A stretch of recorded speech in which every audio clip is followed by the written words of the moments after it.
one nation, under God, indivisible, with liberty and justice for all. All right. I will entertain a motion to approve the agenda. So moved. Second. Any discussion? Hearing none, all those in favor signify by saying aye. Aye. Any opposed? That passes 6-0. And I am going to turn it over to our superintendent, Dr. Barnes. That won't need a microphone. You guys hear me this time. I appreciate you guys coming out tonight. This is at its core an opportunity for the stakeholders in our community to give feedback to our board about the AI pilot that's been offered by the legislature for us to explore. So we're going to do this in a couple of ways tonight. First off, we've invited Eviden to come in. They're going to recreate the presentation that the board has seen about probably a month and a half ago or so. They're going to be up here for you guys to ask questions to for about 10 or 15 minutes. When that gets done, then there's a chance for you guys to give your feedback and thoughts to the board. Seeing how many people come in, I may just want us to make a big circle of chairs here on the floor of the gallery, whatever we want to call it. Let's just get a feel for how it's going, but there will be a chance for you guys to ask questions of Eviden. If you guys have any remaining questions you'd like to ask Eviden, and then we'll have a chance for you guys to give feedback to the board before they come in with the voting place. Okay? Any questions? Any thoughts on that? Okay, I'd like to ask Eviden to come on up. You guys get started in 15 minutes or so. Great. All right. Can you hear me? Everyone hear me? Okay.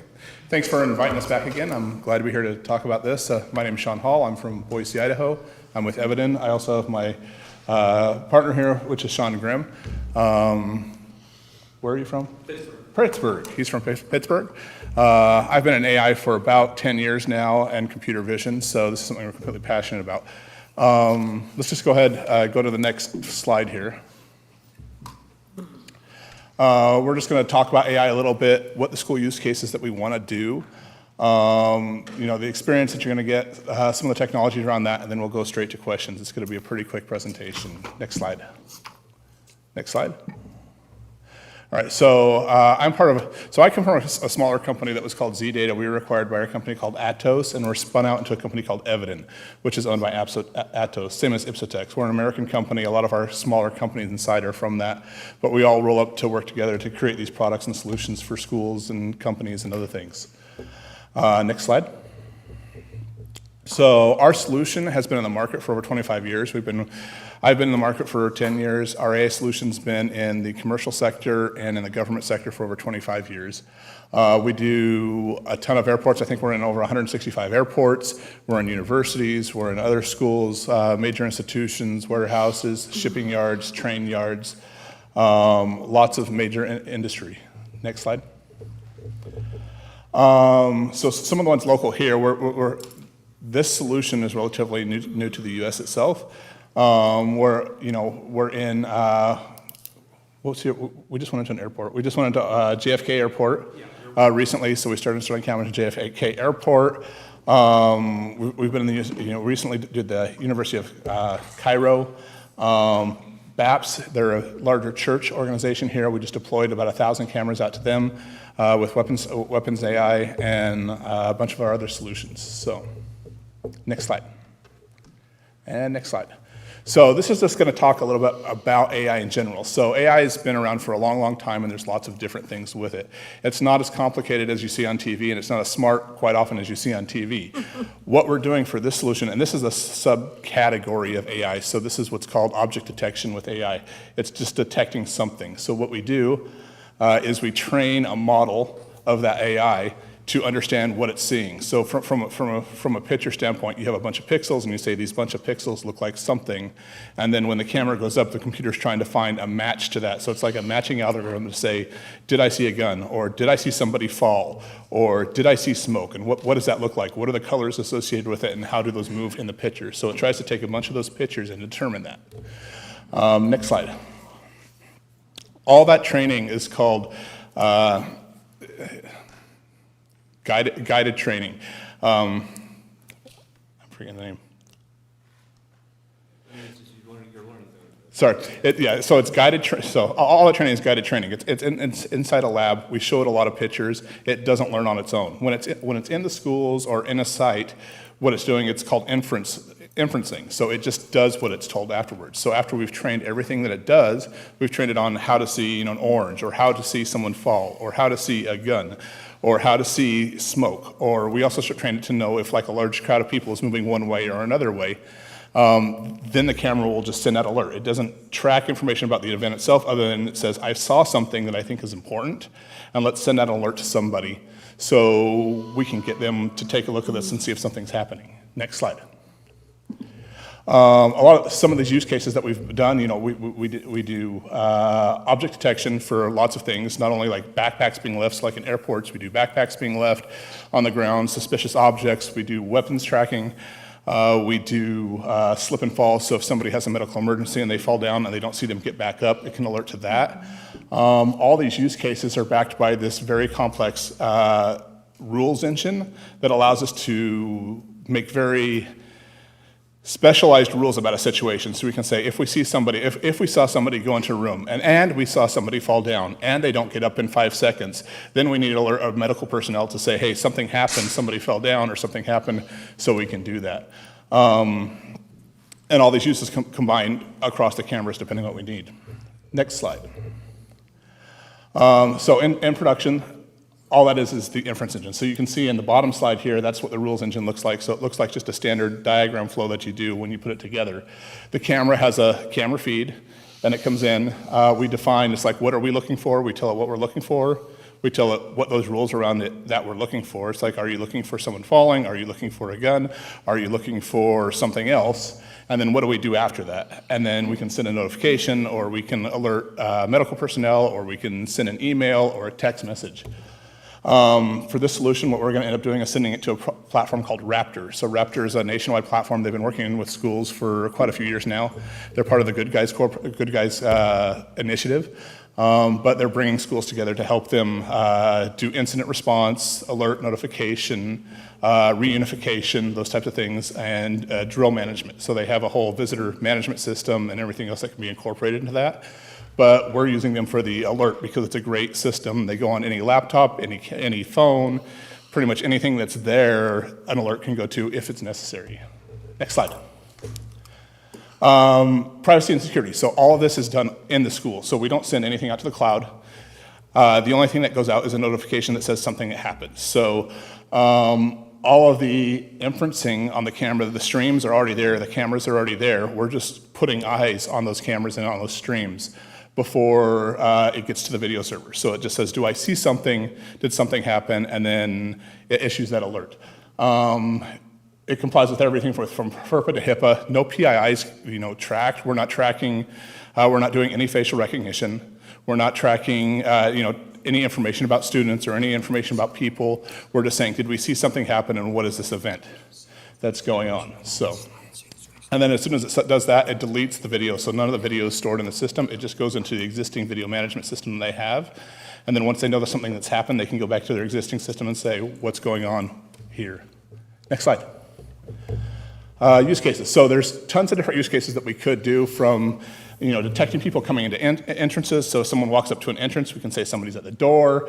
If we see somebody fall in a hallway, if we see somebody that goes into an area that they don't know about, we can even detect things like, let's say you have a hallway or a staircase where kids like to hide or people like to hide, and you see someone go in one side and not come out the other for 5 minutes. Maybe something happened or they fell down the stairs.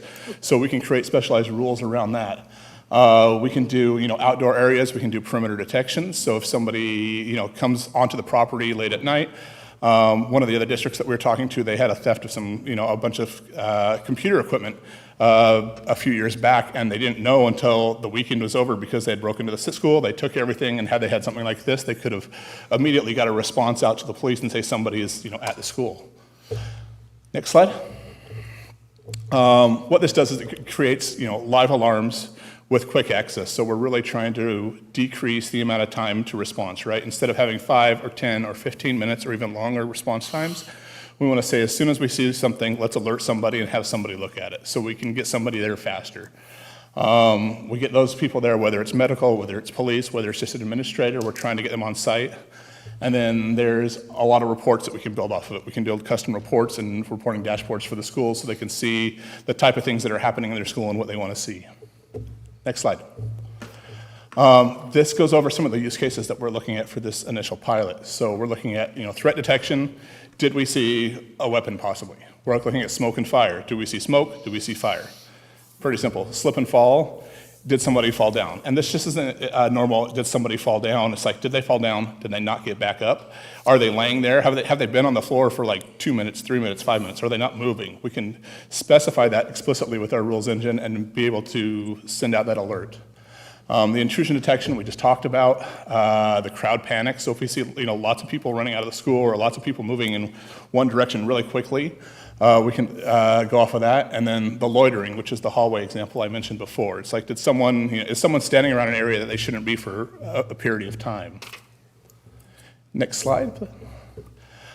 So Raptor is the company that we're working with. Like I said, they have an entire EMS system that they're working with. So they have a drill manager, which is going to allow the school officials to help run their drills inside of the school. They can do practice drills as far as when a event occurs, how do we respond to that event, whether it's moving the kids outside, whether it's getting emergency medical response to a certain location. They can run these drills, they can time these drills, and they can make sure that everyone's responding as they should.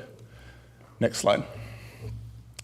The alerting system goes out to every device possible. So you can get it on a web browser, you can get it on a tablet, you can get it on a computer, you can get it on a phone. Anything that has like an Android, iOS, or Windows interface can get this interface.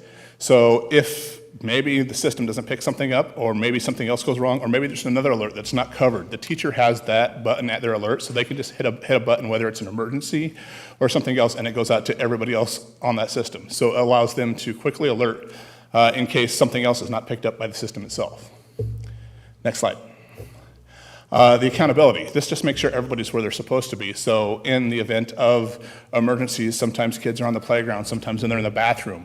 This gives accountability to the school and to the teachers where those students are and where they should be. And it allows other parents, so it's like if maybe there's an evacuation and someone found a kid in a bathroom, they could click on a button and say, I've accounted for this kid, we're sending him off to his class, and then all the teachers know immediately where that child is and that they're safe and they can move on to where they're supposed to be. Next slide. And this is the reunification. This basically, after the event occurs and after we've accounted for everybody, it's how do we get them back to their parents, who the right parents are, who's their guardian, who do we give them to when the event's over. So this just makes sure that they go where they're supposed to go when they're supposed to go there. Next slide. And this is the drill manager. I kind of did this out of order. So the drill manager is, like I said before, it allows us to do drills for the product itself. And next slide. Right now, this is the basic delivery plan that we're looking at when we come in to do this from the start. We're looking at maybe approximately 3 months, depending on the school schedule, to deploy everything out. This is going to all schools in the district. It's not just 1, 2, or 3 schools. It's going to every school. And we hope to just do a rolling set of schools. So we'll do a block at a time. We'll choose a couple at a time and do the next block and the next block. But we're going to work with the administration and faculty to see whatever the best plan for that is. Next slide. And that's my quick presentation. So I guess I will open it up to questions.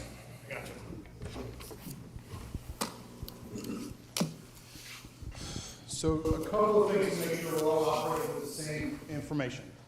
This grant was offered to us back in 2024, so a full school year ago. Went through the RFP process. The grant from the House bill. Come on, help me, Dawn, with what the word I'm looking for is. In the House budget. It was amended to say that whichever school between us or Davidson County chose the system first, the other system would use the same one. So I do want to let you know that currently, right now, with the way that the bill is written, Eviden is the only company we can use it with. But this has been something that started, a year before I stepped into this role. So I know you guys have already had your first ups at bat with talking to ask questions. So I'll open this up to you guys. Does anyone have a question for Eviden they'd like to ask? Yes, ma'am. I have a couple, if that's okay. Sure. Okay, so do you store any video at all? Because you said that it erases immediately, Correct. but So it flows through the system. So temporarily it's stored while it's doing the analysis, which is like seconds to a few minutes, and then it's removed as soon as it's analyzed. So as it comes through the system and gets analyzed, it just gets analyzed and then removed. We don't actually store any of the video.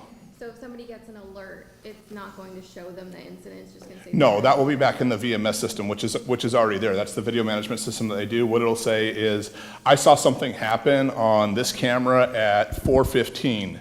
So then they open up then whoever has access to the VMS will need to go back to that and look at that event at 4:15. Separately, okay. Yeah. You said it's more of a stagnant learning, like there's not adaptive learning once the system's in place, is that correct for the AI? Correct. It's a guided learning. So what that means is when you're training a model, it's like if you have a toddler and you train them to do something, right? So you train them to see what an orange is, right? And you're like, this is an orange, or this is an apple. And then that's all you teach them, and you send them out into the world. Once they're out in the world, they don't learn anything new, but they know when they see what an orange is, and they know what they see an apple is, but they don't know anything else around them. It just kind of, it's tunnel vision other than that. But so it's not going to take any of the data and analyze it. Like, for example, right, like my car has AI. It has its basic system, but it knows how I personally drive. So if I tend to speed on a particular road, my AI starts to speed on that particular road. Yeah, Does this have that correct. capability? It's not like that. It's very guided in the sense that we tell it exactly what we want it to do. It's not a learning system like out in the wild.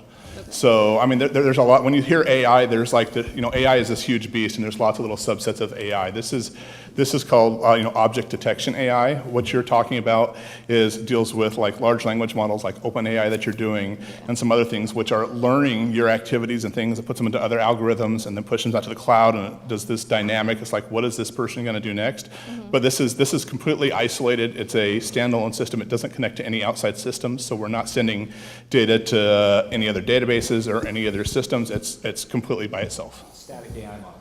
Static, okay. And then the Raptor system, is that your system? So Raptor No, you go. Raptor's a You're close good. partner of ours. Is So it a partner or it's your actual company? they're a partner. They're a partner company, okay. Yeah. And so as far as the data that gets sent to them, what data do they have? Like, because you said reunification, so do they have my information as a parent, my child's information, like, do they have all of that?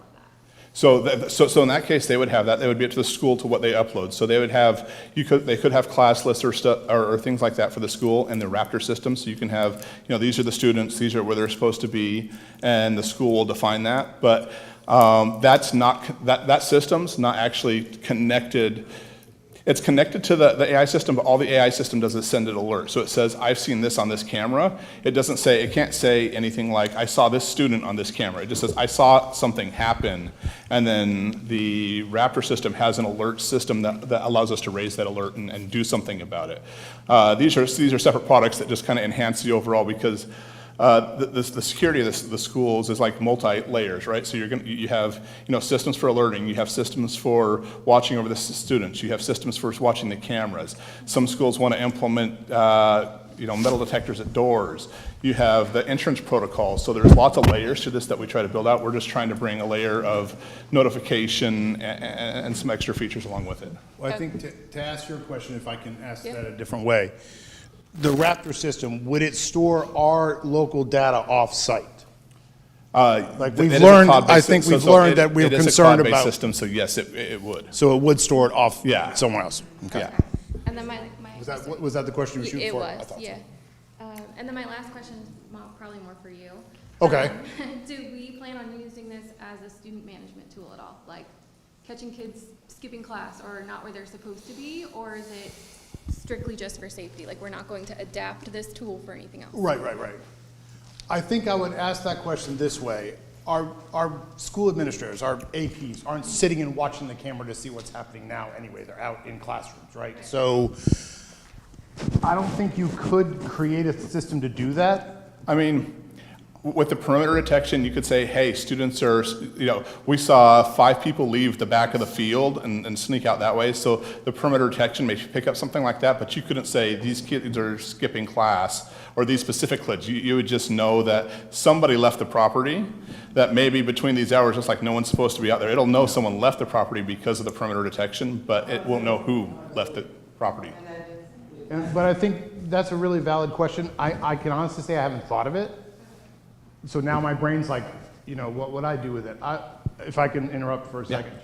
One of the things that I've actually said to our board as well, that if our children are in imminent danger, or if our staff is in an emergency situation where there is imminent harm, I'm going to use every tool at our disposal to keep our kids safe. However, things like that are just not what it's intended for and not what I would use it for. But go ahead with what your question Well, is. I think that's in direct conflict with the accountability point, that, you know, when you're understanding where all the where all the students are, right, that this arguably should be able to tell you that somebody isn't where they should be, right? If those 5 kids snuck out, skipped school, and now you have an incident, right, those parents are lost. I think it would, go ahead.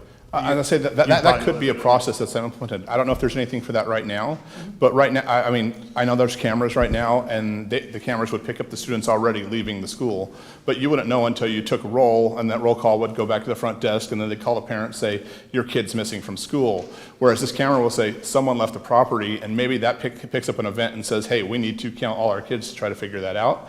So it would let you know earlier that something's happened before, you know, it'd let you know as they're leaving instead of, you know, finding out later. It's like, oh, someone's missing. Who is that? No, I mean, and this is almost, an argument kind of in support of it. Like, it would be better to understand and know, you know, these 5 kids left school grounds before something happened. No. In your training models, all the pictures I saw were adults.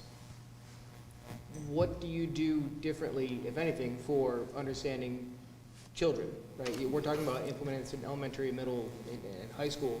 How do you adapt that model without using real data? Like, where do you get your source material from to make sure that you're catching everything kind of, or categorizing it appropriately? A lot of our training and data comes from the, you know, 165 airports. We're doing airports. They have children going through them, adults going through them, train stations, you know, railways, parks.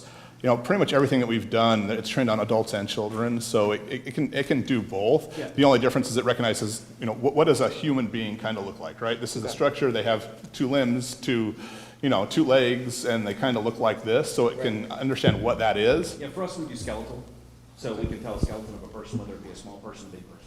And do you have, like, empirical data on what you've captured in other school districts? Like I said, 28% of schools in Texas, all that, you know, you're talking about identifying, you know, whether there's smoke or guns or falls, right? How often do you actually see something that turns into an event that is necessary to respond to, right? That varies across the board, you know, quite honestly, because whenever you're talking about that type of thing, when we put those models in place, you know, from an accuracy perspective, we typically stand about 90 to 95% accuracy with the correct camera angle. And that's why we vet all the camera angles when we come in to make sure that we can capture this model. It is optimal from a camera perspective. Some of the cameras in these schools, unfortunately, are a little older, so we just have to make sure that they're positioned right and we have enough pixels to catch that type of a behavior. It's all based on the amount of pixels the camera captures. And it's just like somebody's seeing, right? False It's like, positives, right? Yeah, or false positive rates anywhere from 5 to 10% based upon the camera. Okay, yeah, that's definitely a concern. And then you had a list of pilot, or of use cases. Are all of those included in the pilot? Or, I mean, pilots are usually a narrow use case. We have 5 use cases for the pilot specifically. Smoke detection, which we've deployed across the world, and we're actively using.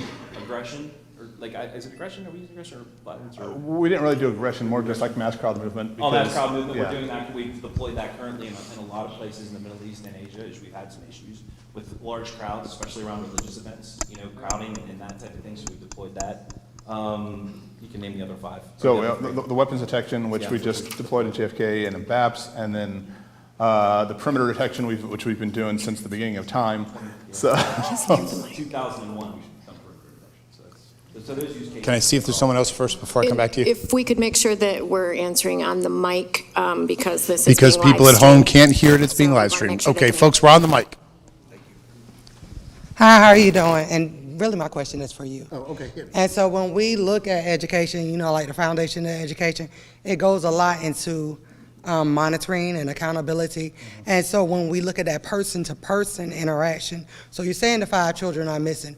Why hasn't the adult that was supposed to be responsible for the 5 children noticed that either? So if the principals or the school employees are doing walkthroughs or whatever else, so are we looking, because this kind of sounds real scary and terroristic to me. And so when we look at Big Brother watching, so that is where it's scary.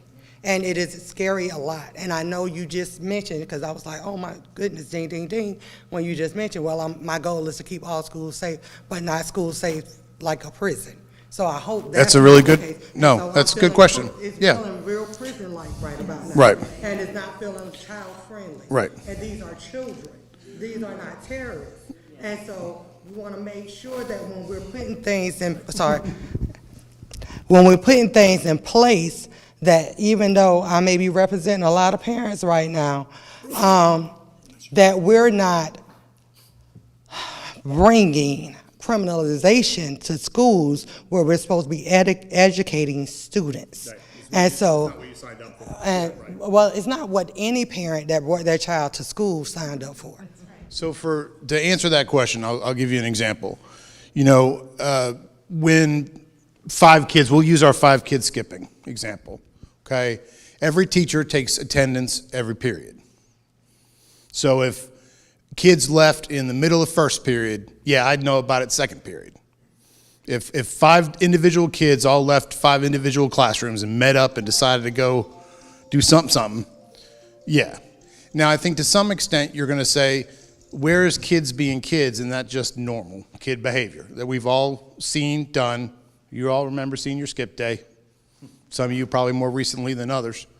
But I'm not interested in schools being prisons either. But I think that I have to be aware that schools are different now than when I was a principal. No, they're not. Okay. They're not different, and so this is what I need. I think that in some cases, and I'm really being honest. Sure. Well, I'm being honest for mom. Sure. I feel that we eliminate academics, and we're focused on criminalization, and with discipline is easy for us to focus on, other than academics. And so when we look at, when I started school in 1991 at ELA, that was the first year of resource officers. You have an average of about 4 resource officers in your high schools right now, and behavior has not gotten better.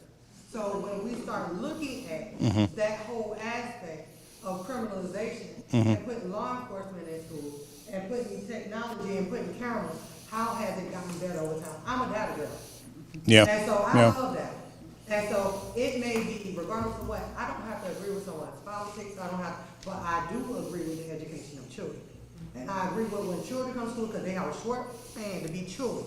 And so they should not come to school and be criminalized. Yes, there have been incidents, but a lot of people made some money off of some of these incidents too, but that's another conversation. And so, yes. All right. And so, but that's another conversation for Sure, another day. sure. But this right here, this is very scary. And I think that that's part of what this is for, is not to determine whether this is right or wrong, but whether or not this is right or wrong for us at this period in time. And that's what this is for. And that's why I'm glad you gave your opinion. And in fact, I want to talk to you later because I think you have other opinions I'd like to hear too. I mean, that's what we're for. All right, we're going to run out of time for questions though, so I'm going to try to get back to you. No, you're good. But she wanted another one. Yeah, those guys touched upon the Good Guy Initiative. Can they explain that more and why that's important for this? Yeah, I can a little bit. My partner that's, sorry, this little one came off. There we go. So the Good Guy Initiative, the way I understand it, it's a school initiative to set up standards and procedures around keeping schools safe and those policies around that. So if they're certified they're certified within that organization.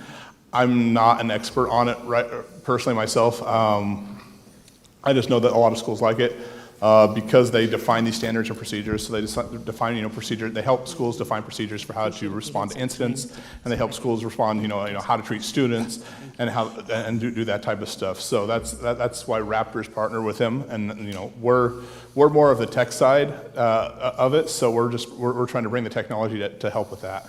I was just looking at the mission statement of that, and it just was a little concerning. Yeah, I mean, you can look them up online. They have a great webpage for it that explains it. They're a great organization. I'm just not an expert in them, unfortunately.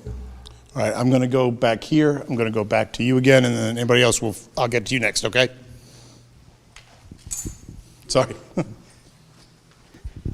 Hi, Gail Major, child advocate, also trained in teaching and school administration. Safety was one of the things I had good training in Ohio, obviously not the technology of the robots.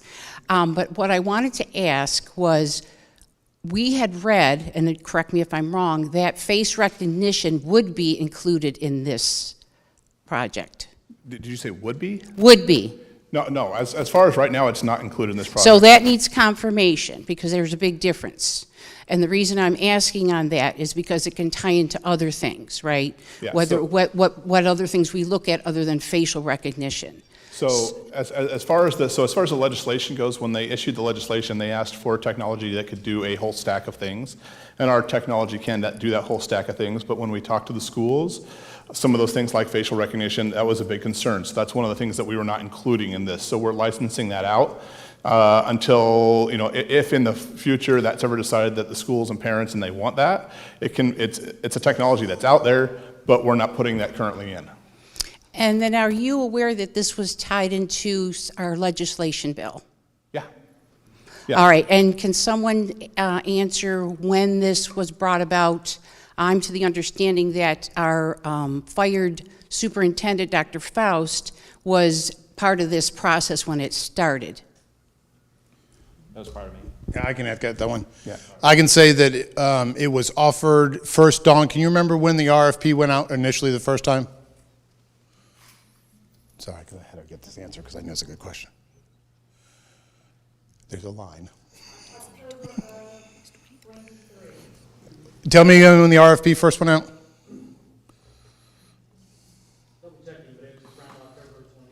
Okay, October 2023. So it was in the past that it started. It was offered to us through that I still have a problem with the word, with the budget bill. Yeah. All right. Yeah, there was. Let me get through the rest of the line real quick because she was waiting, and then you, and then you. Everybody gets a chance. You get a car, and you get a car. We all get a car. Okay. One of my questions would be that I have a child with ADHD who occasionally is allowed to walk the halls. So if we've decided that they're loitering because they're walking the halls, does that eliminate being able to put that into IEPs as a thing that we allow certain students to do? I'm thinking that's a me question too. I mean, these still are being run at the end of the day by adult human beings, by principals and assistant principals. I'm sure I met with a kid today who was wandering down the hall when I found him. And that's going to be a principal to principal situation. I don't see that being a big thing. I think that when I was a principal, if I saw 30 kids run one direction, they're usually not heading to class. But the point is the juice worth the squeeze? Like what we get out of me having 5 seconds or 20 seconds faster reaction time worth the concerns that it causes parents? That's the question the board is currently wrestling with. Okay, we're going to run out of time, so I'm going to keep us moving. Yes, ma'am. And actually, there'll be a time for questions after they go, so if there are questions just for me, you might want to hang on. You can ask them later, ask them after. This is just the software questions if you want. How many schools are you in America, the U.S.? In the U.S. currently? Mm-hmm. How many? I'm sorry. Currently, we're not in any schools in the U.S. So you We're in a couple of universities. Yeah, Not schools. K through 12, yeah. Okay, no K through 12. Okay. Yeah, traditionally, K through 12 hasn't had the funding to do things like this, and it isn't until recently that the technology's gotten cheap enough to be able to do this. So we've especially did this program to be able to fit it in schools for this.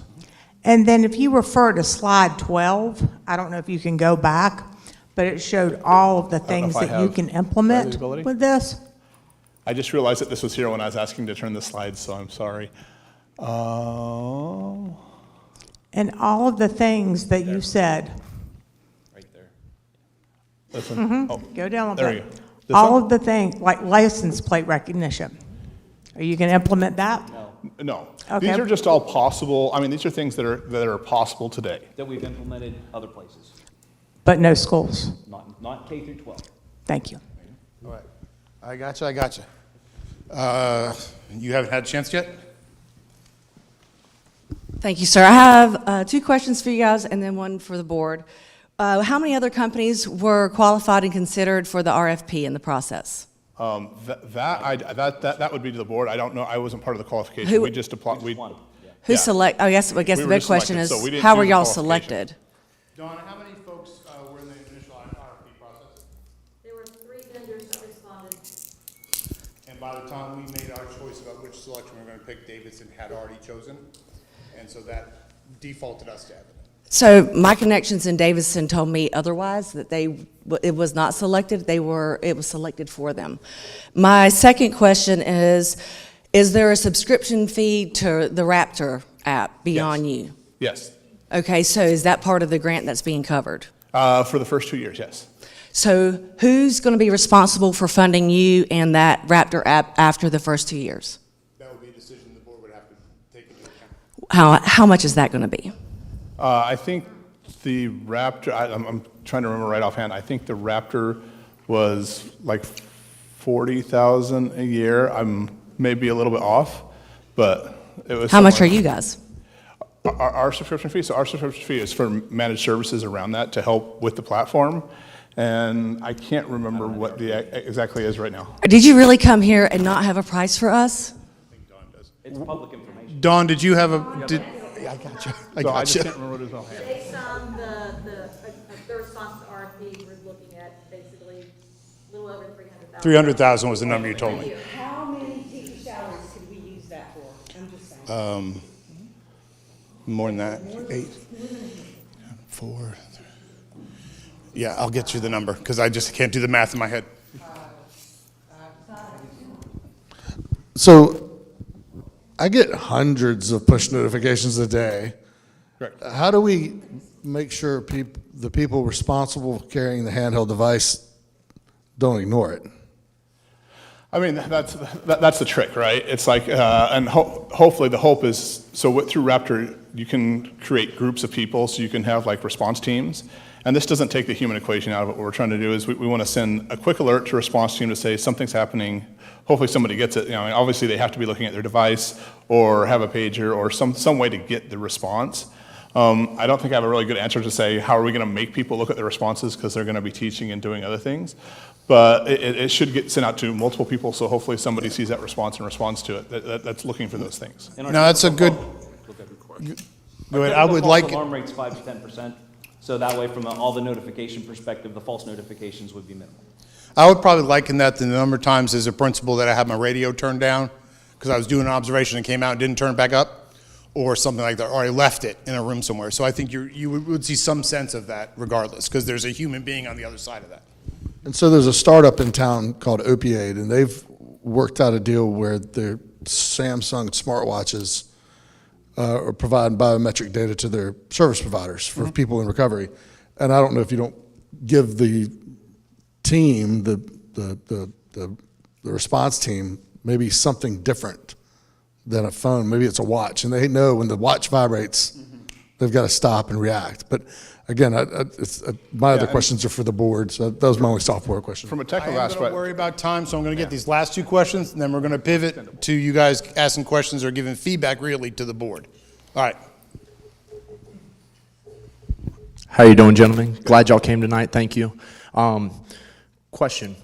I understand that we're probably going to have to unhook certain things with our current system, and we might have to take some cameras or remove them if they're a little antiquated and things like that. There might be some equipment changed. In 2 years, so let's say we approve this, in 2 years, would y'all be willing to help us if we decided to not move forward with your company after the 2-year trial? Would you be willing to help us get our system back to what we currently have, or would that cost fall on the taxpayers? No, so we're not taking down any cameras or removing any cameras. For certain types of the AI, it requires the camera to be of a certain quality to be able to see stuff. So if it's too low of a quality, we may have to replace it with a better camera to be able to see in that area. But the scope wasn't to replace, it was to try to reuse all the existing cameras in the system with the existing system. So we don't have to take anything out or do anything. It's just, it's extra, extra hardware that you guys end up having for use for whatever you use for. And there's some very nice GPUs in there. that do all sorts of things, so. The hardware side. So Yeah, just so we're on the same page, in 2 years, if we sign this deal with you, in 2 years, if we decide to go back to our current system or what we currently have integrated in, we will not have to spend a bunch of taxpayer dollars to get back to it. Correct, no, Okay. nothing at all. Thank you, sir. Our hope is that you love the system and we can make it work even better, so that's why we're here.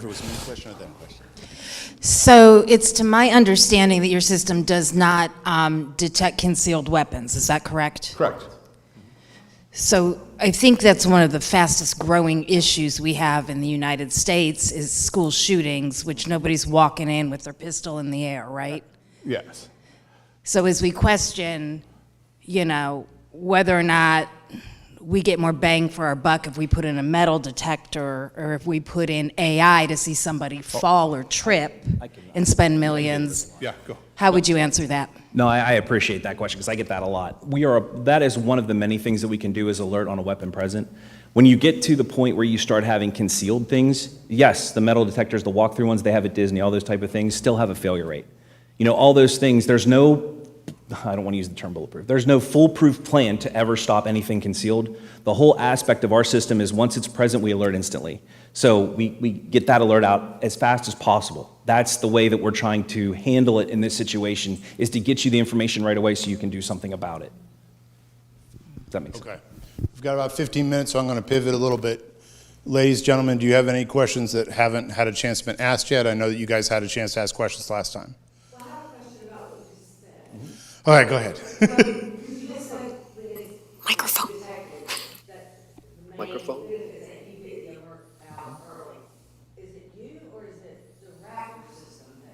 Our software alerts Raptor and the Raptor sends it out mass, but we get to Raptor instantly.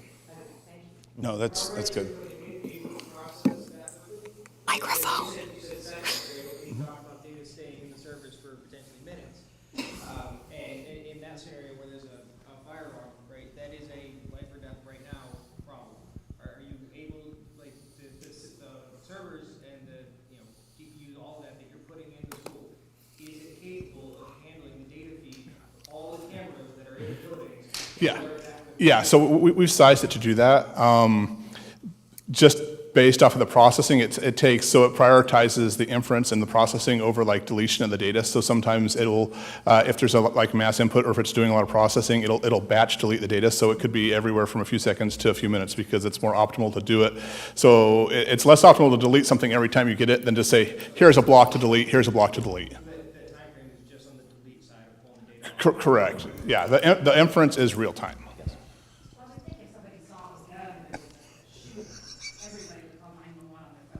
Yeah, and one of the metrics that I've seen that I was like did this was I think it was 70% of the school shootings that have happened, the weapon came out and was seen on camera before anyone ever saw or alerted to it. So someone had it out, it was seen on camera, they found it after the fact. So we're just trying to decrease that time to where it's like as soon as we see something, if anyone sees something, we want to get an alert out there as fast as possible. Correct. No, we don't. Correct. Or a common area or place with, yeah. Sorry, she asked really good questions. She promised she's so quick. I promise to be so quick. You mentioned aggression detective. Is that something that we have, and can you expand on that?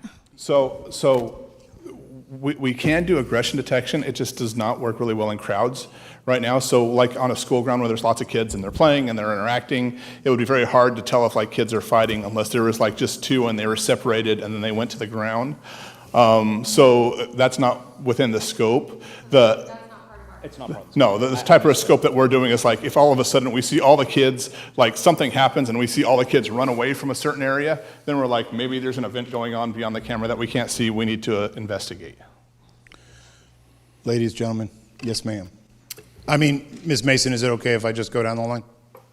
Sure. Thank you. Yes, ma'am. You had said that if there was a child missing, you could find them in a bathroom, but there are no cameras in the bathrooms. So how does that work? Sorry. So the Raptor system, they have basically it's like an attendance system, right? So you have the ability to say this kid is there here, this kid's there. So whoever has ownership of that, the responsibility for that child, wherever they're supposed to be, they can say they went to the bathroom or they went here, Or if there is an event and that child gets lost, if someone finds them, they can say, I found this child, and they can have their little handheld. It's like having a piece of paper saying, I found this person, but everyone knows simultaneously. So you can go through and. Sorry? The human says. Oh, yeah. Yes. Where the child is. Same thing with intruder detection. How does that work? That was slide 15.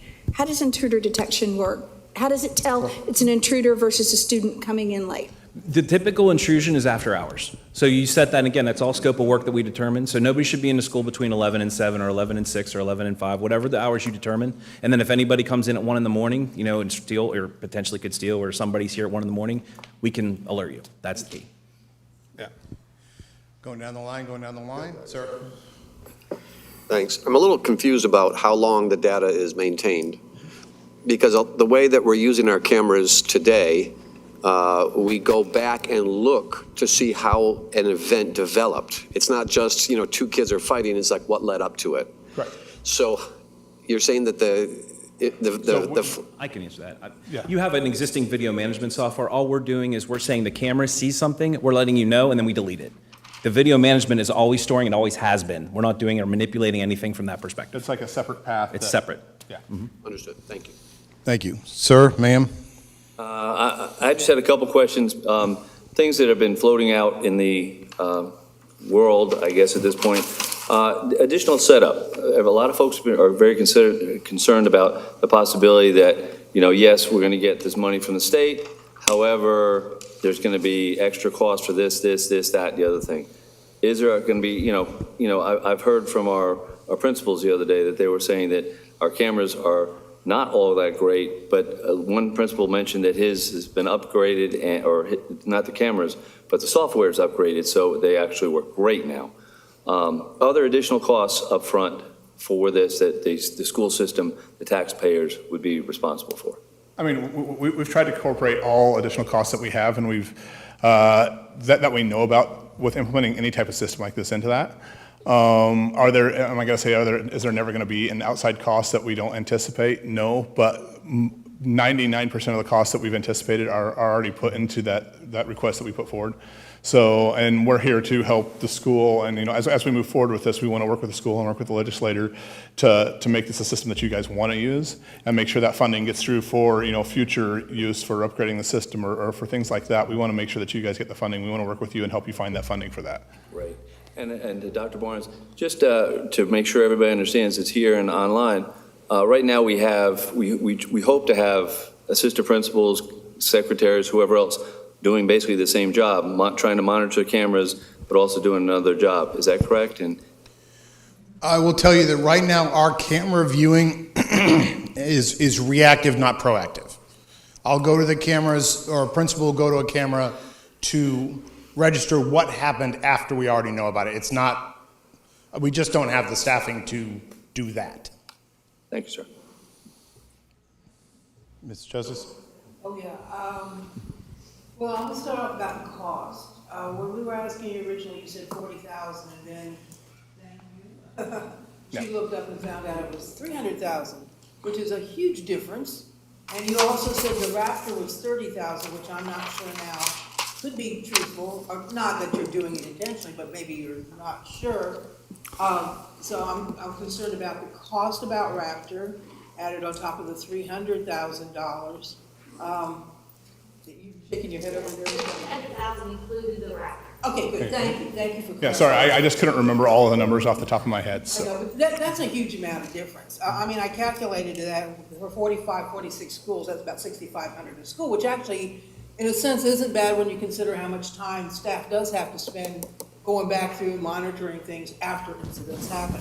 Another thing, though, I'd like to know, does it have the capability of literally asking it, is there a child in certain bathrooms in the building? No. So if a child goes into a bathroom, we have no idea if they come or go. That just program would not. Correct. I mean, that's in response to the accountability system too, which is a manual system. That's like an attendance system where it's like, I know this child went here, or I know this child went there. You can update that system if you want to use it that way. It can also be used for in the sense that when there's an emergency, you have a list, and you have your meeting points. It's like you do your practice drills and you do your things. It's like if there's an emergency, everyone's supposed to go out front, or everyone's supposed to go to the playground. And we start going through it, like this children's not accounted for, but you usually have teams that go through the school to make sure that no one's missing. If there are children left in the school or people that are found, you can click on that system and say, I found this child, and then they get updated in the system and they can be sent to. So it helps account for those, looking for those, lost ones quickly. But that's not a function. You can't have it go look and find something, say, have you seen anybody go in? That's not one of the many functions that we're not going to use. It's just not built in there. No, I'm not quite sure on the question. Did you? As far as the restrooms are concerned, there's nothing we can do around that. Whenever we mentioned that, it was just that I found Johnny in the restroom, and you send off. If you're looking for a kid who's I lost. found Johnny, yeah. Yeah, instead of I found Johnny, you could just say I found Johnny. That's what this wayfinding system does, is I found the kid. It doesn't have the capability of saying, okay. No. There are so many different things on there that you're not going to be using that it is capable of. Further down the line, if we say we pay the fee yearly and have that, can we switch those on, or could whoever gets that, then they have the option? Yeah, so we're giving a pretty wide license for this entire project, but we're only switching on certain things because those are all that's been approved and all that people feel comfortable with. So nothing else will be switched on until it's voted on by, the school board or the parents. It's like we're sticking to those certain use cases, and that's all that's there. It's up to the district if they decide later on to switch on these many other options that are attached to these programs. That's the reason we were chosen, is the breadth of what we've done and what we've implemented all over the world. We have all these capabilities. You chose 5. If you want to choose more, that's great. We gave you an open license to do whatever you want to do. It's all up to the public. Would that be an additional cost, or is it? No. Okay. You have the license. You have the top license that we have. We're just turning it down until such a time that you feel like you need it. Because other districts may say, I want 15 things, or 20 or 30. And some might say, I want 1 or 2. Yeah. So that's why we just Obviously, do it. I'm terrible at managing time here, sir. Yeah, good evening, thank you. One question I have, since you are new to the K-12 school district thing, this is, it's one thing tracking children in an airport and another in an educational environment, which is a lot different. We're not tracking any children. We don't have Well, that. no, or whatever. When I say tracking, I meant in the most generic way. So, Okay. your system doesn't have any experience working right now in any K-12 schools in the entire United States of America. Is that correct? That is correct. So if we decide to go with this, you mentioned use cases. How much of our staff's time over the course of this pilot, are they going to have to put in with the project team in order to develop the kind of use cases that we need, the kind of testing, the negative testing scenarios? I'm not an AI guy, but I've been a software engineer for the last 30 years. So I know a little bit about how user acceptance testing is, and this is basically what this is for the next 2 years. So I also understand that Davidson County hired some kind of an outside tech firm. Maybe you can tell us a little bit about that. Maybe evaluate your technology, and are they going to be doing the project management? Because we have to make a decision, not you. We have to evaluate over the next 2 years whether this is working for us. Correct. So we need an independent view of it. So I'm trying to gather how much extra staff time are we going to need to put into this? Because you're working with principals, assistant principals, SROs, teachers. That's a fair question. So there's a bunch of different answers to that question. So the first answer would be, it depends on how involved you want to be. We have the opportunity to bring in professional services that can help do things. But what you're getting 5 canned use cases that we're going to implement. 5 canned. They're canned. They're ready to go. We do have the capability to go wider and deeper with our scenario-based rule engine, meaning I want if then this, then this, then this, give me an alert. We can work with you on that, but it's really going to come down to what your administrators would like to see or be alerted on. But those 5 cases are standard.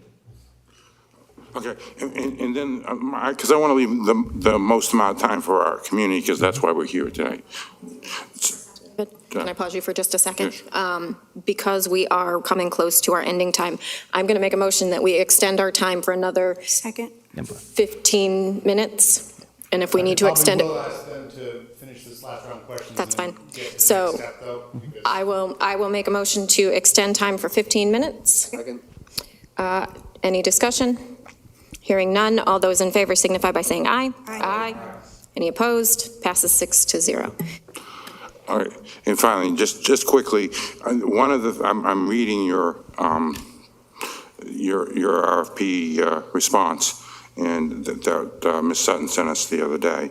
And can you explain how the tag and track works and what functionality that provides? How does it work exactly? So when we tag and track, you tag, what we are doing with the real-time data, just so you guys are aware, is we tag everything in a real-time manner, meaning we tag that you've got a bag, it's blue, we tag, your gender potentially, all those different types of things. Again, we're not implementing this. This is what our technology can do. This is an option that we have, that we can tag everything from that perspective and track the movement if that indeed is something that the school district wants to do. Where we've implemented this primarily is we've implemented this around airports, smart cities, and some universities. And that's typically where we've implemented the type of tag and track. We do not foresee any type of need for any K through 12. But again, it's a part of the software. It's available. If you want it, great, but we have it turned off. Okay, would you need to, because I'm reading it right in your proposal, so maybe you need to update the proposal? That's fair. It's not in this proposal for this. No, it's not. It's a capability that we do have. Yeah, and the RFP, the state legislature asked for certain, so we listed all the capabilities in there, but those aren't what we're choosing for the actual POC moving forward. Thank you. And it looks like we need to do a second round up here. Ms. Bradford? I have a follow-up to Mr. Wildebor's question. Something just sort of didn't sound right to me. It's about the financing. The state legislature is going to appropriate $3.2 million. Now, is that bankable for us, and then you draw down on that like a construction contract? And if we run over, then we have to come with it was just something he said about, Unforeseen costs. yeah. From what I understood, the money would come to our system, and then we would pay the vendor. Correct, Dawn? Yes, we already have the funds, the district does, there'd be a purchase order, there's gonna be a statement of work first, that we agree upon what's gonna happen and what the cost is gonna be. And then there's gonna be a purchase order, and then as they complete, then they can bill against it. For anything to go over that amount, it'd be something that we would have to add. So, and we're defining this as this is called like a flat fee statement of work. So basically, we're defining a scope of services that we're doing for a flat fee. So if it takes us longer to do those services, that's on us, that's not on you guys. Ms. Bradford, that answer your question? Yes and no. It's just, I didn't realize it was going to be that way. So the question about, you've got 99% of it in the RFP, but that 1% that you come back and we have a work order for it and we have to drum up that money, that's a real concern to me. Wow. I thought that this was they were paying for it, you were going to do it, and we were kind of out of that process, but that's not it at all, is it? Well, that 1% could be many things. It could be 1% that's on us. We underestimated how much time it would take for certain schools to do, so we incorporate that. But it could also be, if you guys want additional cameras in certain areas for use cases, we haven't scoped out those any cameras for schools. So as far as the implementation of the system, it should be all there. It's a flat, there's not going to be an increase in price for the system that we're delivering. Did you just say you haven't scoped out any cameras for schools? We're using the existing cameras in the schools. We haven't scoped any new, if you say, I would really like to see 4 different views that we don't have, and they say, go provide us a camera. To us, we don't have that in the budget. We're not planning on putting anything new in. We're going to use what you have. That's the whole point. We utilize the existing infrastructure. Okay. Mr. Merrick, Dr. Merrick, excuse me. That's fine.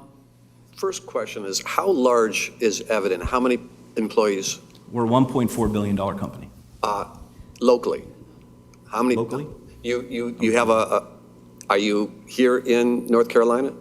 believe we have 2 employees in North Carolina, 2 or 3, maybe? Yeah, we have a couple. I don't know the exact number of employees we have in North Carolina. Yeah, I'm sure on that. But we're working with a local integrator here. So the integrators, we're basically the software supplier. We're just working with the integrators to do that. The integrators local. The reason I ask, and I've gotten a lot of folks in the community asking me, upset about it, concerned about it. I think it's only fair that we have you answer that, how do I say this? There is a politician, a senator, U.S. senator here from North Carolina whose relative works for Eviden, and it just too many people are saying this looks like cronyism to me, that Eviden seems to be pushed to Davidson County, as one person said here, and of course now we don't have a choice, and now a lot of taxpayer money is being funneled into a company where a relative works. It just, it doesn't pass the smell test. Any comment?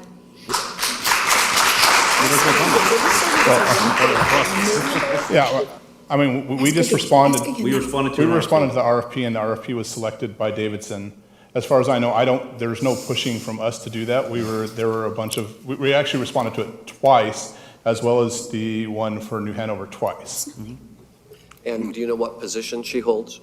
What position, who holds? Mia Budd. Mia? Mia is I think she's the business line for SLED, so she works with the legislature and the schools and the company to do stuff. All right, Mr. Willibord, did you have another question? No, but I would like to make a motion that because I came here to hear from these people. I didn't, Thank you. I can hear myself anytime. Yeah, I'd like to hear from these agreed. guys. So thank you. I'd Thank like you to both for work coming. together. Thank you.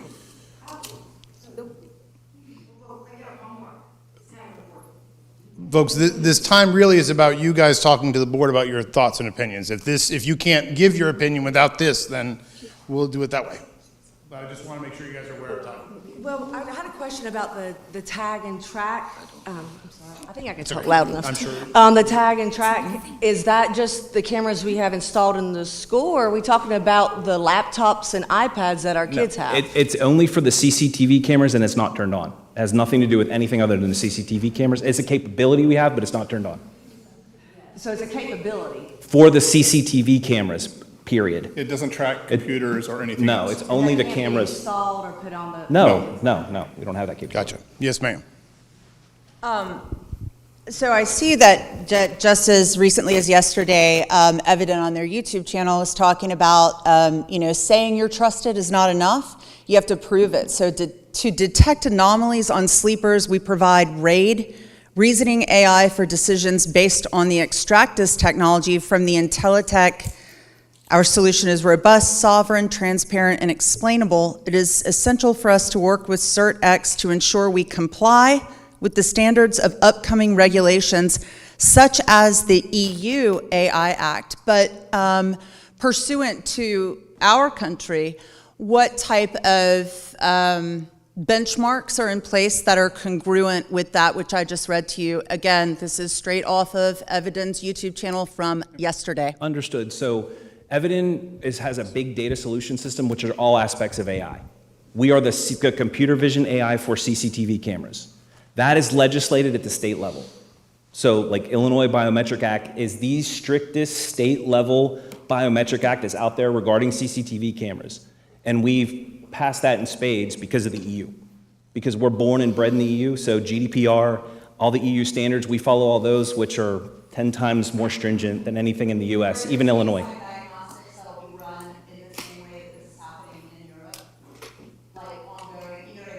Yeah, I mean,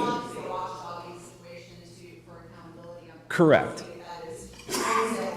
Wholesale integrated, we follow everything from the EU, because Ipsotech, my company, is headquartered in England, and we follow everything from the EU. We have to, so it's just naturally sent out to the rest of the world. So that allows us to be standardized and be best of breed. Another reason why Ipsotech as part of Eviden was chosen, because of that standard we follow. All right, I'm going to keep us moving. Okay. This one's going to be the last one. All right, to Pat Bradford's point, when we talk about the payment, there's a lot of concerns that your parent company is under receivership rather, and there's no financial stability behind you guys. And I just want you to touch base on that and where you stand. people are a little concerned that you're going to take the money and fold. That's actually a very good point. So yes, it's well documented in the news. So actually what's happening is our company, Eviden, is going to be spun out of Atos and be its own separate entity. And we are the financially stable component of Eviden of Atos because of all the big data solutions that are out there in the world that we do. So we're actually going to be a wholly owned subsidiary of Atos, wholly owned meaning that we have our own P&L and we run on our own profit and loss. So we are very profitable. So that was actually good for us to spin out of them. Does that make sense? Gentlemen, thank you. I'm going to move us to the next section. Thank you. Thank you, everyone. Thank you. Thank you. So as we move forward, obviously the board is required to make a vote and a decision about this contract. So the point of tonight was to give you an opportunity to share your thoughts with them about whether or not you think this is the right time for the right place for the right district. Now, I know, but that's why we had this town hall. So obviously I'm getting a sense of that. So if you guys have other feedback or thoughts that you want to share with the board prior to them making a decision, I think this is a good opportunity. So the technology all makes sense, and there's argument that it could be very beneficial, I think, for a bunch of reasons, right? Helping administrators take care of our children in the schools. Excuse me? My Just because I want to take notes, can you have them announce their name before they speak, just so I can? Oh, sure. My name's Jeremy Hazlitt. My concern is that we could be desensitizing our children to something like surveillance, right? And that they're going to be comfortable with this idea that they're always being monitored, that they're always being watched. To the woman's point over here around, this kind of, it's almost like a police state, right? That our kids should feel safe without feeling like they're being watched all the time. And I think that it's important for us to recognize that we could be creating this decreased expectation of privacy with our children if we go down a path like this. Okay, thank you. You know she's going to go first. My name is Sheena Croce.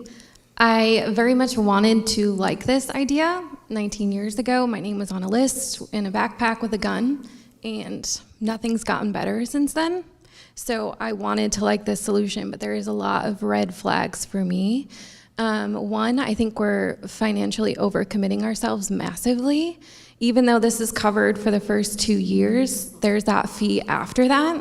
We don't have enough money in our district as it is. We don't have enough staff in our district as it is. Why are we going to bring something else on, even if it's free now or whatever? I got one more. My second issue is that even though what we are saying right now that we don't implement the facial recognition, or we don't implement these different pieces, who's to say the tides won't turn on that in a year, 2 years, 3 years, and public opinion changes quickly, apparently. So you never know what people will want, and that scares me because those components aren't part of it now, but they could be in the future, and those are scary components, I think, for everyone in this room. So, I just want to thank you guys for having the town hall. A couple things happened tonight I never thought would happen. I've agreed with people I never thought I would agree with. We can all be surprised. But this is what town halls do, and it brings everyone together. I see serious red flags with this. I am as concerned as all of you about our school safety, but I agree with most everyone that I've heard speak tonight. I don't feel like it's setting up the right atmosphere for our schools. I do feel like we will be overcommitting ourselves like we did with the COVID funds, and we'll be answering for this in 2 years. There are other ways to harden and solidify the safety of our schools rather than rely on AI. But I appreciate everyone having the town hall. Thank you so much. Now, see, I was told before we started that I wasn't supposed to let you guys hold on to the microphone, but you guys are doing great. So, go ahead. Hi, I'm Kiana Perry. I used to go to Ashley High School. I recently just graduated. I never really thought of thank you. Never really thought of AI being in our schools. Just really thought, I guess facial recognition was really freaked me out, to be honest, in the beginning. But with that being said, our cameras that we have now don't I guess the one to put into the ones they have now wouldn't even match up because the ones we have now don't really do the justice like that these would be able to do. That makes sense. Because I have cases I've had to look back at cameras with people and students, and they don't even, I guess, match up with what I'm trying to say. Is they're trying to put high tech stuff in the cameras from like 2004. If I'm being honest with you, they're very outdated. You'd have to update the whole system, and that'd be more money to put into. With that $3 million or however much, I just don't see the point of it, to be honest. I do want to clarify, of course, that no one walked up and handed me $3 million and said, spend it on what you want. That's part of it being a grant-funded program, is that this was what it was for. So, yes, ma'am. I haven't read a lot about this, but I was interested in it just because, like her, it kind of sounds like you're turning the schools into juvenile detention centers. But I'm just wondering, did you poll the parents? Did you survey all the parents, and do you have the data of their responses to this being implemented? And is there, I mean, you guys don't know, I don't think it's more of a software, but is there a mechanism in place to ensure that there isn't a data breach? You know, that would be a pretty big deal. And then it sounds like this is like a situation where, I guess I'm thinking mainly of students and parents. I'm wondering, is the district failing with keeping kids safe at this point? Is this a result of failing with keeping kids safe and keeping weapons out of school? Because I guess just logically, I think this would be something you would do if you're not doing a good job already. Like, kind of like if it ain't broke, don't fix it. I can respond to a couple of those. So I think part of the reason for the town hall, part of the reason for the board to want to sit and listen to you was to get that feedback. Now, I don't know, I don't think there was a specific town hall a year and a half ago to say, hey, do you want this or not? In regards to, I will tell you that safety is one of the two main initiatives that you're going to see in our budget priorities. Do you want to sit down? Sorry. The budget priorities I'm bringing to the board, one is specifically about safety, and one is about individualizing instruction for students, and safety is a multi-pronged approach. Are our schools safer than they were a year ago? I'd like to say I feel like they are. Are they as safe as they possibly could be? That's a different question, right? So thank you for saying that, because if you're not feeling that sense of tension every day, that means we are moving in the right direction. Anybody else? Anybody else? Did the parents get No. some kind of survey? No. And the parents can't, like, I mean, obviously the parents can't Opt out. No, they can't. Yeah, no. All right, yes, ma'am. Come on, you probably could hit it with yourself, can't you? Go ahead. Congrats, by the way. Oh, thank you. So yeah, I agree that, not asking the parents, the community for their feedback, because again, taxpayer-funded school system, right? But also too, in terms of like looking at this as a mitigation, like a form of mitigation moving forward, given the pre-existing vertical analyses that have been done on safety in our schools. But my question is, what is the benchmark for measuring that moving forward? And how do we, against, like, what are we comparing it against? Like that which what, right? And also too, from a comparative analysis standpoint, since Davidson County and New Hanover County are the two counties, do we have criterion that are congruent, like the same in each county, and then different things where we would have something against which to measure it, to be able to do a comparative analysis later to see why it worked better in this county, like what are their juvenile crime stats like in the schools versus in our county. So it seems to me like there's just a lot more that needs to be looked at and explored from like just like a little more exploration. And I think a good place to start would be asking the community and the taxpayers how they feel about it, since their kids are the ones in the schools. Well, you are a data girl, you're right.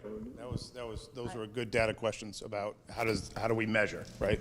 Yes, sir. I'm not a data girl, but thank you. Oh, well, you said, no, what you're talking about. Didn't you say that you look at data a lot? Didn't what you said? She looks at a lot of stuff. John Hennett. I think that was, to echo off what she just said, was, does Davidson County have a New Hanover high school with the security points that we have with, an urban school? I mean that's and do they have the same demographics and? Demographics are different. Yeah. Like the benchmark for success of the person Right. in one school may be different than the other. Right, exactly. That's a good question. And it may be different for elementary versus middle versus high as well. Okay, we're doing a round. I'm going to try to get people who haven't spoken yet, folks, okay? Can or we haven't spoken this round yet. Can we pause really quick? Because we're just about at time, so I'm going to extend it for another 15. That's a motion. And there's a second. Any discussion? Hearing none. All those in favor signify by saying aye. Aye. Any opposed? Passes 6-0. Go ahead. So my concern is that, and hopefully we're all on the same page, that you want parents to come to school. You want parents to participate in their children's activities and volunteer. And let me tell you something, that's hard to get people to do. And it would be even harder if they think that they're going to go and be watched. Even if you haven't committed a crime in your life, or you're a decent, hard-working, stand-up person, the fact that I would be watched at volunteering and I'm not watched at a paying job is just kind of off-putting to me. Has anybody considered that? Okay, yes, ma'am. So I listened to their presentation and listened to it through the eyes of the times this year that my child has had problems in the school. And one time he was pushed down a set of steps. This would not have caught that, okay? One time he was punched. Again, this wouldn't have caught that. So I'm not sure you're getting your bang for your buck. And can I make sure, can we talk before you leave tonight, please? Thank you.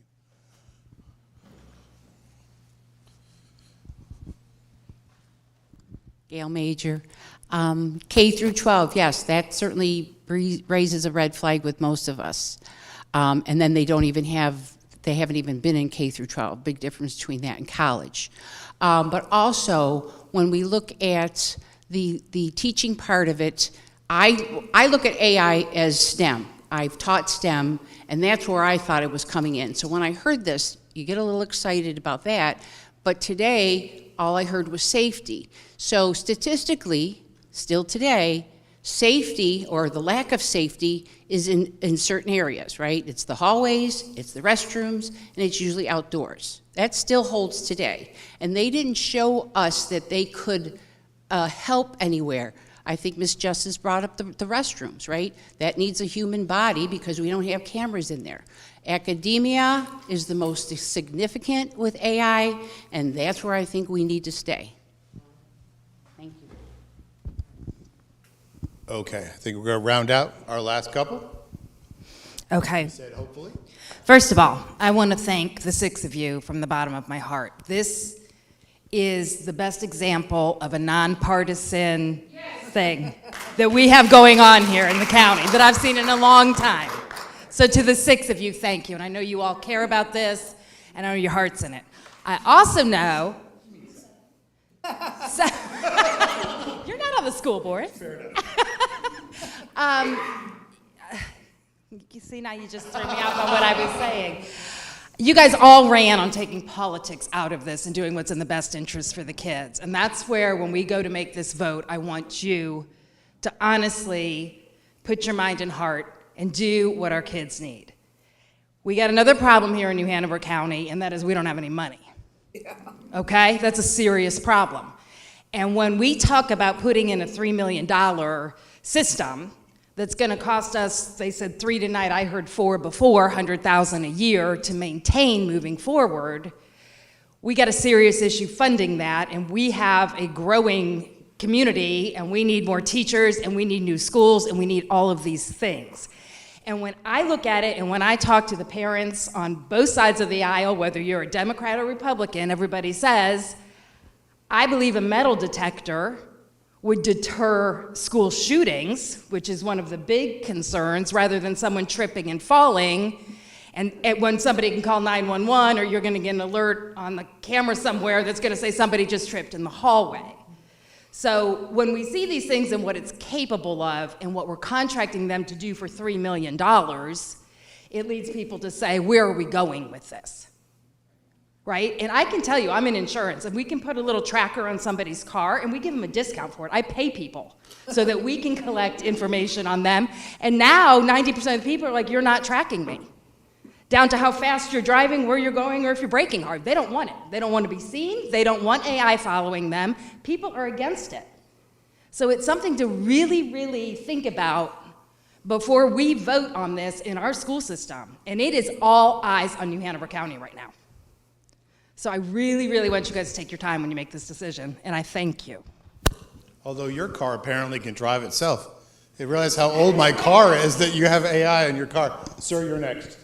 With that being said, what she said, because now fights that we actually had at Ashley this year were, little to none. The fight, for it to pick up a fight, teachers are in the hallway constant, which is very grateful. We have had a lot of teachers in the hallway, a lot more. What? What, more teachers in the hallway? Yeah. From the years I've been there, it has not been the greatest. They have been very hard on some kids, which is it really depends on just who you are, to be honest. They kind of pick and choose, but that goes for a lot of people. So with that being said, which is what she said, there's a lot more teachers in the hallway. Teachers in the hallway 5 minutes before class ends, and they stay there till all the kids are gone. At least they do. I don't know about other schools, but at Ashley, I know they do that. Don't know about middle school or elementary school. So with the cameras, just again, we have very old cameras. They're outdated. We need new cameras. We don't have the money to put that into there. If you're going to put money in anything, put money into getting new teachers, please. That's or more teachers. That's all I ask. We have, as much as I love one teacher at this school, we do have one that barely speaks English. She's a Russian and Ukraine teacher. I had her. She barely speaks a lick of English, which is very hard to understand. She's great, but it's just, again, you're putting in money to something that's not going to really do anything when teachers can just watch. Obviously, Board, what I'm hearing is a lot of the talk that we've been talking about our budget priorities. Everyone has said the exact same things that we're talking about safety and individualizing instruction. Sir? Yeah, I was just wondering, my name is Randy Chenoweth. I was just wondering, have you all seen a demo? Have they supplied a demo, like a video, a YouTube video? I saw a YouTube video at one point. Have you all seen a video of what they do at the university or at the airport? No. Okay. Ms. Mason, I think I'd like to turn it back over to you. Expecting. We did have a request for board members to be able to comment. So anybody that would like to, we'll start with, we started with Ms. Bradford before, so we're going to start with Mr. Perry and come this way. So if you can keep it as brief as possible, we have about 7 minutes and there's 6 of us, so. Okay, thank you. I'll make it. I appreciate that everybody came out tonight. I believe this is a momentous decision. This is like a generational decision, and I believe that if we get this kind of AI in our school systems, for better or for worse, however you feel about it, it's not going away. It's here to stay. So I'm glad you came out. And I think it's important that we get the reaction of a community. I wish we had maybe done a parental survey. I would ask Dr. Barnes and all of us to ask the question, if the General Assembly had just allotted us $3.2 million to use on whatever we wanted, would we use it on this? And I think most of us would say no. So that's where I'm at.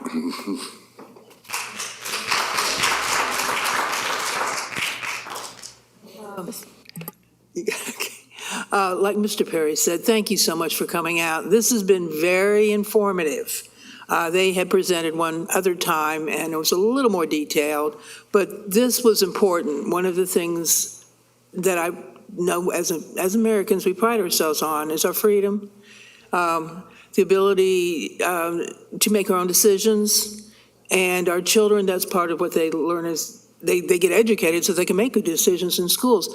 And what I was struck most about, beyond the cost, which was surprising, is the fact that this technology has the capability to do a heck of a lot more than what it's going to be doing the first 2 years. And if they turn that over to us, what does that mean? We may not all be sitting up here at all times. Other people can come up here and do things that may not be of the same thought processes that I just described. So, yeah, this is giving me something to think about that previous to this meeting we didn't. Thank you, by the way, Mr. Perry, I think is the one that suggested we have the town hall. And I think that because of that, our decisions definitely going to be better informed. All right. I also kind of want to echo what the previous board members said. Thank you guys so much for coming out. There wasn't a lot of you, but you guys had strong voices, and so we absolutely appreciate you using your voices and sharing your concerns and asking your questions. There are definitely going to be things that we don't think of that you all brought forward, and so we appreciate your participation in this. So. Thank you, Madam Chair. I would like to echo again what everyone said. I thank you for coming because you care, and the reason you're here is because you care. I mean, it is a big decision to think through. We have, we've sat down with our principals, and I think that's also very important to remember. It's not just like, okay, we had one town hall and then we, make whatever decision we make. We heard from our principals, and our principals were, at least the group I was with, were united in their thoughts on keeping students safe and how important that is. And I mean, so, there's a lot to think about, and I think it's really important that we have several days now to, so please continue to reach out to us with your thoughts, and I do appreciate you coming out tonight, so thank you very much. Dr. Merrick? Well, yeah. Thanks. Thanks for sharing your thoughts with us. To answer one of the questions that was put forward is, have we polled our parents? And in a sense, that's what today is. We're trying to get information however we can. Tell your friends. Send us, if you've heard about it and you have thoughts about it, board members email at nhcs.net. Talk to us. We want to know. My concerns that I'll share with you is that I would only be in favor of this if the state continued to pay for it 100%. Okay, and I think we ought to be able to put a clause in there. I would only support it if we could never turn on facial recognition. Okay? I appreciate the comment that one of you made that data does not suggest that SROs have made a big difference in terms of safety in our schools. And the question is, how much will this add to the safety of our schools? And couldn't we be telling the state legislature, please, if you're going to spend all this money, give it to us where we need it. Change the allotments. Make sure that we get the help we need to get the teachers and the therapists and the counselors and the aides that we need. Thank you.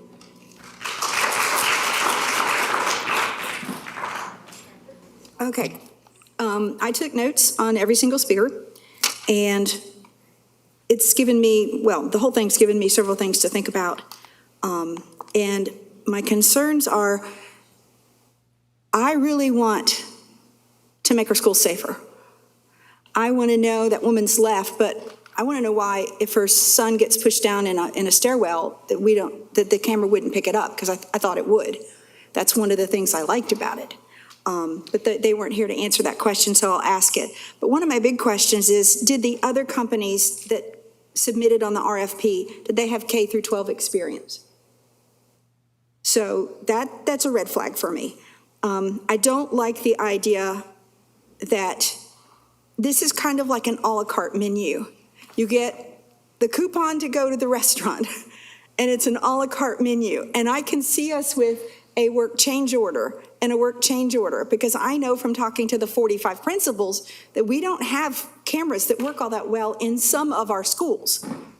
So that's a huge red flag for me. The metal detector idea, just somebody will tell you how many doors we have in New Hanover County. We cannot put a metal detector on every door.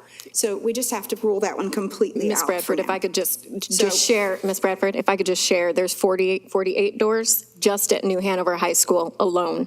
48 One doors school, that we would have 48 to doors. staff every single door. Yeah, so the metal detector thing is great. Dr. Barnes has something that has to do with metal detectors coming that he will tell you about at a later time, but it's not apples for apples. But I'm concerned about the money, and I'm concerned, I mean, it'd be great if they would just give us the $3.2 million and we could spend on anything we want, but he can't. It's got a major string on it. If we turn it down, it'll go to some other school. We are not apples to apples with Davidson, but if I was doing a pilot, I'd want 2 different schools. I'd want 2 different demographics. I wouldn't want them to be the same. But for me, it's looking at this money situation. I don't want this to cost us a nickel. And unless I can figure out how that works, I don't know how I'm going to vote. I'm not so much concerned about the expectation of privacy, because when you drive across the Wrightsville Beach drawbridge, there's no expectation of privacy. It's filming you. When you go to Walmart, when you go to the airport, when you go to any government building, there is no expectation of privacy. This would not be in our classrooms, be in our hallways, our public areas of the school. So I'm not worried about the volunteers being filmed when they're working with the kids, because they wouldn't be. They'd just be maybe walking through the hallway. So, okay. But they're being filmed everywhere you go, except in this building right now. Well, actually, we're live streaming, so you're being filmed now. So those are my concerns. You're welcome to email me. I got a lot to think about. Thank you. All right. I will, at this point, entertain a motion to adjourn. So moved. Second. Any discussion? Hearing none, all those in favor signify by saying aye. Aye. Any opposed? That passes 6-0. We are adjourned. Thank you again. Thank you for coming.